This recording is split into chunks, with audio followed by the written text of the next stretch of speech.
मित्रों नमस्कार, मैं आनंद राज आप सबका आपके प्रिय यूट्यूब चैनल रेल मदद पे स्वागत करता हूं। मित्रों, जैसा कि हम लोगों को पता है कि हर डिपार्टमेंट के एलडीसी कोटा का नोटिफिकेशन आ चुका है और इस वीडियो में हम लोग ये बात करेंगे कि इस नोटिफिकेशन को कैसे भरा जाए। अभी जैसा हम लोग जानते हैं कि इस बार का नोटिफिकेशन हमें एचआरएमएस के माध्यम से ही भरना है। तो हम लोग ये देखेंगे कि एचआरएमएस के माध्यम से हमें अपना नोटिफिकेशन कैसे भरना है। मित्रों, जैसे ही हम लोग अपना एचआरएमएस खोलते हैं, डैशबोर्ड पे आते हैं और डैशबोर्ड में इंपॉर्टेंट नोटिफिकेशंस, एलडीसी कोटा का सारा नोटिफिकेशन यहाँ पे आ चुका है जो हर डिपार्टमेंट का है। लेकिन इसमें जिस पोस्ट के लिए हम एलिजिबल हैं, हमें वही नोटिफिकेशन को भरना है। यहाँ पे हम देखते हैं कि एएन का नोटिफिकेशन है, एईएसटी का नोटिफिकेशन है, एसीएम का, एओम का, एएमएम का, एपीओ का, इस तरह बहुत सारे नोटिफिकेशन आ चुके हैं। हम लोग इसमें जिस पोस्ट के लिए एलिजिबल हैं उसी पोस्ट को भरना है। अभी हम लोग अगर एपीओ के पोस्ट को सेलेक्ट करते हैं तो इसमें हमारा डिटेल्स नोटिफिकेशन खुल के सामने आता है। फिर से तो इसमें फिर से नोटिफिकेशन डिटेल्स आ जाता है। इसमें फिर से एपीओ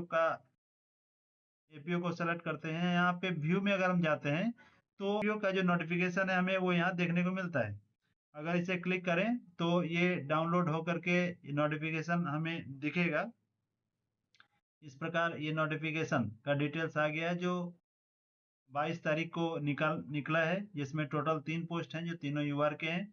और जो भी इसका टर्म एंड कंडीशन है, इसको लास्ट डेट 11/1/26 तक है। डेट ऑफ एग्जामिनेशन 8 मार्च को दे रहा है। एपीओ का पोस्ट भरने के लिए हमें इसको अप्लाई करना होगा। जब हम यहाँ खोलते हैं तो हम देखते हैं कि एपीओ सेंट्रल रेलवे का 30% डिपार्टमेंटल कोटा का नोटिफिकेशन है। यहाँ पे फिर हम नोटिफिकेशन देखना चाहे तो फिर यहाँ से देख सकते हैं। यहाँ पे ध्यान ये देना है कि हमारा फोटो और हमारा सिग्नेचर अपडेट होना ही चाहिए। अगर ये हमारा फोटो और हमारा सिग्नेचर अपडेट नहीं है तो वैसे में हम फॉर्म नहीं भर सकते हैं। यहाँ पे डिटेल्स हमारा दिया हुआ है जो एचआरएमएस डाटा में जो डाटा है उसके हिसाब से ये डिटेल्स है। अगर सब सही है तो हम यस पे तो ऑलरेडी क्लिक है। अगर इसमें कुछ भी गलत है तो हम नो पे क्लिक करते हैं। जैसे ही नो पे क्लिक करते हैं जो सही है उसको हम लोग को भरने का ऑप्शन आ जाता है। तो इसे हम लोग यस पे ही रखते हैं क्योंकि सारा डाटा जो हमारा वो सही है। उसी तरह से यहाँ पे डेपुटेशन पे अगर आप डेपुटेशन पे हैं तो आप अगर यस करते हैं तो फिर से आपको डिटेल भरना है। यहाँ पे जो ये पोर्ट नहीं हो रहा है, यहाँ पे अगर आप डेपुटेशन पे हैं तो आपको डिटेल खुद भरना है। अन्यथा इसे अगर डेपुटेशन पे नहीं है तो इसको नो रहने दें। हाँ, ये डिटेल हमें भरना है। जहाँ पे एम्प्लॉय जो था वो 55, उन्हें 4200 कब मिला, तो डिटेल्स को हम लोग भरते हैं। इस डिपार्टमेंट में थे, सपोज करें कि मेरा पोस्टिंग ऑपरेटिंग डिपार्टमेंट में था तो ऑपरेटिंग भरेंगे। डिग्नेशन को खुद भरना है।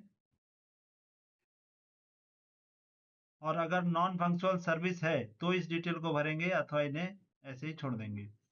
46 में 2 पोस्ट है, इसमें आपको 6500 कब मिला वो और 7450 कब मिला था वो डिटेल देना है। तो अभी ये जो पुराने एम्प्लॉई हैं उनके लिए है, जो नए एम्प्लॉई हैं उनके लेवल 7 में अगर एक है तो आप एक ही भर सकते हैं। लेवल 8 आपको कब मिला है वो डिटेल देंगे। इस तरह से पूरा डिटेल भरने के बाद हम आगे देखते हैं।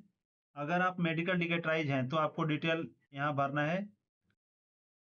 अगर हम जैसा कि बताया कि अगर यस करते हैं तो पूरा डिटेल इस यहाँ पे भरना पड़ेगा किस तारीख को मेडिकल टिकटराइज हो रहे हैं। अगर आप पीडब्ल्यूडी में हैं तो आपके एचआरएम्स में अगर डिटेल्स है तभी आप इस पे आएंगे, अन्यथा ये ऐसे ही रहेगा। अगर आप SC/ST कैंडिडेट हैं तो ही आपका ट्रेनिंग का शेड्यूल आएगा, अन्यथा ये नहीं आएगा आप में। अगर कुछ और भी इंफॉर्मेशन आप देना चाहते हैं तो यहाँ भरेंगे, अन्यथा जो डिक्लेरेशन है तीनों डिक्लेरेशन को क्लिक करेंगे, अपना एक कुछ रिमार्क दे देंगे और इसे सबमिट करेंगे। सबमिट करने के बाद जिसमें कोई सब कुछ सही है और इसे अगर हम लोग क्लिक करते हैं तो फिर ये OTP लेकर के सबमिट हो जाएगा। तो इस तरह से हम लोग ये फॉर्म जो है वो भर के सबमिट कर सकते हैं। मित्रों, तो इस प्रकार से हम अपना फॉर्म जो है HRMS के माध्यम से सबमिट कर सकते हैं। मित्रों, इसी तरह के महत्वपूर्ण जानकारी के लिए वीडियो को जरूर, चैनल को सब्सक्राइब करें, वीडियो को लाइक और शेयर जरूर करें। धन्यवाद मित्रों, बहुत बहुत धन्यवाद।